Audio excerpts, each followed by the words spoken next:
జీవన పోరాటం 7వ భాగం. తనని కలవడానికి వచ్చిన గాయత్రిలో ఆగ్రహము, కోపము, క్షోభ అంటూ పలు రకాల భావాలతో పాటు కలత కూడా ఉండటం చూసిన నవీన్, ఏమిటి దేవత ఈరోజు బాగా నీరసంగా వస్తుంది అన్నాడు. ఆమె కన్నీరు పెట్టుకుంటూ ఏడుస్తుందేమో అనిపించింది. ఆమె స్వీయ గౌరవం ఆమెను అడ్డుకుంది. ఏమిటి సమాధానమే లేదు. నా ఇల్లే నరకంగా ఉన్నది, ఎప్పుడు ఆ ఇంట్లో నుండి వచ్చేద్దామా అని అనిపిస్తుంది.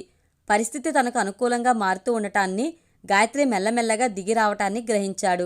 ఇల్లు వదిలి రావటంలో పెద్ద శ్రమ ఏమీ ఉండదు గాయత్రి. ఆ తర్వాత వాళ్ల ముందు మనం బాగా జీవించి చూపాలి. దానికి మనం తయారుగా ఉండాలి. ఏ నవీన్, నీ క్యాంపస్ ఇంటర్వ్యూ ఏమైంది? 2 కంపెనీలు సెలెక్ట్ చేశాయి. ఎప్పుడైనా కాల్ లెటర్ రావచ్చు. మనసారా అబద్ధం చెప్పాడు. నిజానికి అతన్ని ఏ కంపెనీ సెలెక్ట్ చేయలేదు.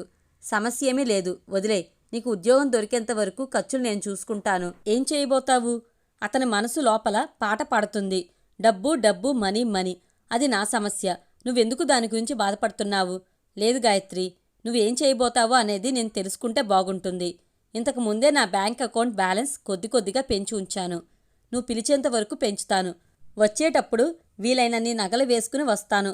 తర్వాత ఎందుకు ఆందోళన? లేదు గాయత్రి, నాకు నువ్వు మాత్రమే కావాలి. నీ డబ్బుతోనూ నగలతోనూ మన జీవితాన్ని ప్రారంభించడం నాకు ఇష్టం లేదు. ఏమిటి నువ్వు నీది నాది అని వేరు చేసి మాట్లాడుతున్నావు? మా నాన్న ఆస్తిని ఊరకుక్కలు అనుభవిస్తున్నప్పుడు ఆ ఆస్తిని మనం అనుభవిస్తే తప్ప, ఇది కూడా అతను ఎదురు చూసిన జవాబే. అది కాదు గాయత్రి, ఇక నువ్వేమీ మాట్లాడకు. నేను చెప్పేది మాత్రం చెయ్యి. ఏ రోజు అని మాత్రం చెప్పు. ఏటీఎం కార్డు నగలతో వచ్చేస్తాను. పెళ్ళి అని చెప్పిన వెంటనే ఇంత అధికారమా? రావేరా, తాళి కట్టిన తర్వాత పెట్టుకుంటాను నీతో కచేరీ. చొక్కా కాలర్ ఎగరేశాడు. మనసు ఆనంద తాండవం ఆడింది. స్నేహితులు చెప్పించినట్లు తల్లితో మాట్లాడాడు. మొదట్లో జాతి, కులం, గోత్రం అంటూ గొడవపడ్డ ఆమె గాయత్రి ఆస్తుపాస్తుల గురించి తెలుసుకున్నాక నోరు వెళ్ళబెట్టింది. ఆ అమ్మాయి నిజంగానే నిన్ను ప్రేమిస్తుందారా? అపనమ్మకంతో అడిగింది. నిజంగానేనమ్మా, బల్లగుద్దినట్టు చెప్పాడు. ఆశ్చర్యపోయిన నవీన్ తల్లి ఈ విషయాన్ని భర్తతో చెప్పడానికి మంచి సందర్భం కోసం కాచుకునున్నది. ఆ మంచి సందర్భం దొరికింది. భర్తకు విషయం చెప్పింది. ఆయన ఒకే మాటలో కుదరదు అని చెప్పాడు. నీ కొడుకే ఒక పోకిరి వెధవ. వాణ్ణి నమ్మి మరో పోకిరి ఇంటికి రాబోతుందా? ఏమిటండి మీరు మరో ఇంటి అమ్మాయి గురించి అలా మాట్లాడుతున్నారు? తన కొడుక్కి ఇంత మంచి జీవితం దొరికే తీరాలి అనే ఆశతో పరితపించింది తల్లి. ఇలా చూడవే, నీ కొడుకు నువ్వు కలిసి ఆపద అనే ఆటతో ఆడుకోబోతున్నారు. వాళ్ళు చాలా పెద్ద ఆస్తిపరులని చెప్తున్నావు.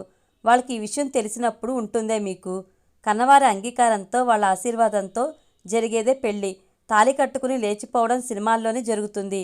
నిజ జీవితంలో వేల కొలది సమస్యలు ఉన్నాయే. ఇదంతా మనకు మంచిది కాదు. మీ ప్రసంగానంతా తర్వాత వచ్చి వింటాను. ఇప్పుడు మీరు పెళ్ళికి వస్తారా రారా? వెళ్ళండే వెళ్ళండి. ఈ పాపలో నాకు ఏ సంబంధమూ లేదు. కొడుక్కి ఒక మంచి జరుగుతుంటే తండ్రి మాట్లాడుతున్న మాటలను చూడండి అంటూ గట్టిగా అరుస్తూ వెళ్ళింది ఆమె. వాళ్ళు పెళ్లి చేసుకుని వచ్చిన తర్వాత ఎన్ని పోలీస్ స్టేషన్లు గడపలు ఎక్కాలో, ఎవరెవరి దగ్గర ఏమేమి అవస్థలు పడతామో అని రాబోవు పరిణామాలకు తనను తాను సిద్ధం చేసుకుంటున్నాడు ఆయన. తల్లి కొడుకులిద్దరూ కలిసి రాబోవు ముహూర్తం రోజుననే పెళ్లి చేసుకోవాలని నిర్ణయించుకున్నారు. కొడుకు కంటే తల్లే ఇప్పుడు ఈ వివాహంలో ఎక్కువ ఆసక్తి చూపింది. గాయత్రిని కలిసి పెళ్లి రోజు తారీఖు చెప్పాడు నవీన్. ఆ రోజు ప్రొద్దునే 9:30కి తాళి కట్టే కార్యక్రమం. అతను చెప్పే చోటుకు 8:30 కల్లా గాయత్రి వచ్చేయాలి. ఆమెను పిలుచుకుని 9 లోపు అమ్మవారి గుడికి వెళ్ళాలి. అక్కడ అతని తల్లి, స్నేహితులు పెళ్లికి కావాల్సిన ఏర్పాట్లు చేసి ఉంచుతారు. తాళి కట్టిన వెంటనే ఆలస్యం చేయకుండా నవీన్ తనని వాళ్ళింటికి తీసుకువెళ్ళిపోతాడు. ఆ తరువాత ఏం జరుగుతుందో చూసుకుని తర్వాత ఏం చేయాలనేది ఆలోచిద్దాం. పెళ్లిని రిజిస్ట్రేషన్ చేయాలంటే కనీసం 1 నెల రోజులు పడుతుంది. దానికి కావలసిన ఏర్పాట్లను నవీన్ ఈరోజే మొదలు పెడతాడు. అతను తన పథకాన్ని వివరించి చెప్తుంటే దాన్ని ఎంతో ఆసక్తితో వింటున్న గాయత్రి చివర్లో సూపర్ అన్నది. పెళ్లి జరిగేంత వరకు మన పథకం రహస్యంగా ఉండని. నీకు బాగా క్లోజ్గా ఉండే స్నేహితురాలి దగ్గర కూడా చెప్పకు అని హెచ్చరించాడు.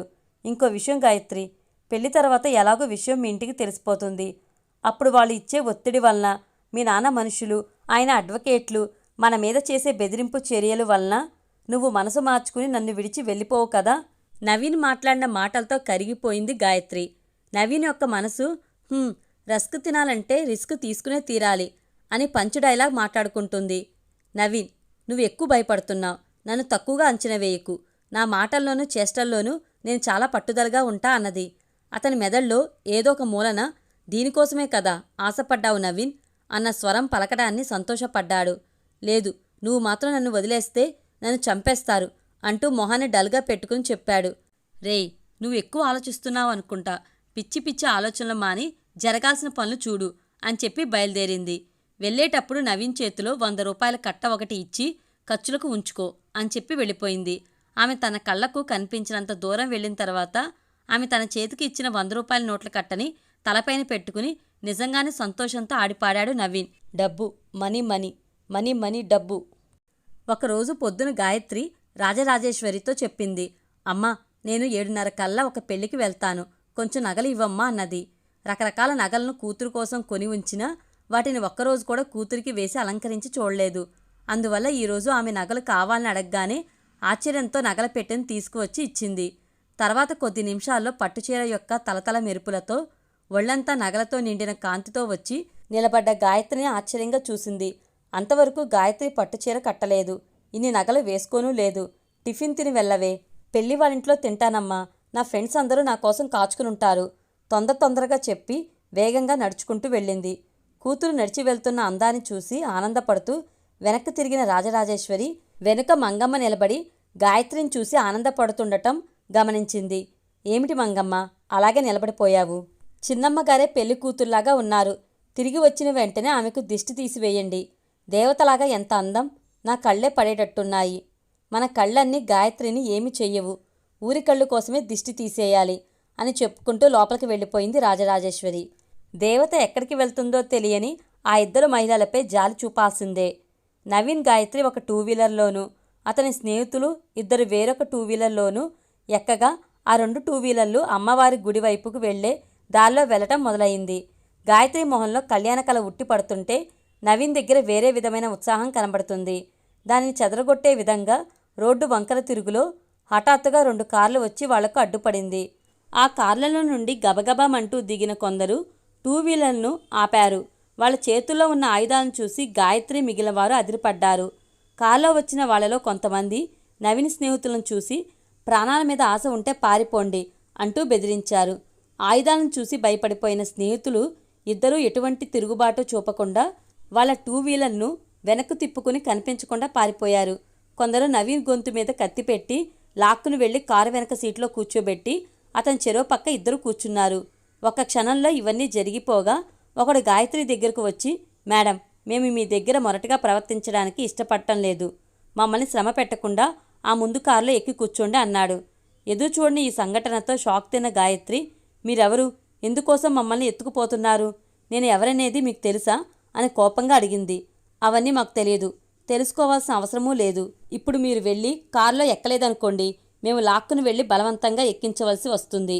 తనకు సహాయపడడానికి ఎవరైనా కనిపిస్తారా అని అటు ఇటు చూసింది. జనసంచారమే లేని ప్రాంతాన్నే వాళ్ళు ఎన్నుకున్నారు. ఆ షాక్ నుండి తేరుకోలేకపోయిన గాయత్రి కారు వైపుకు నడిచింది. ఆ మనిషి కూడా ఆమెతో కలిసి వెళ్ళి కార్ డోర్ తెరిచాడు. ఆమె అందులో ఎక్కింది. అప్పుడు డ్రైవర్ సీట్లో కూర్చున్న వ్యక్తిని చూసి ఇంకోసారి షాక్కి గురైంది. అది సాక్షాత్తు సత్యపాల్.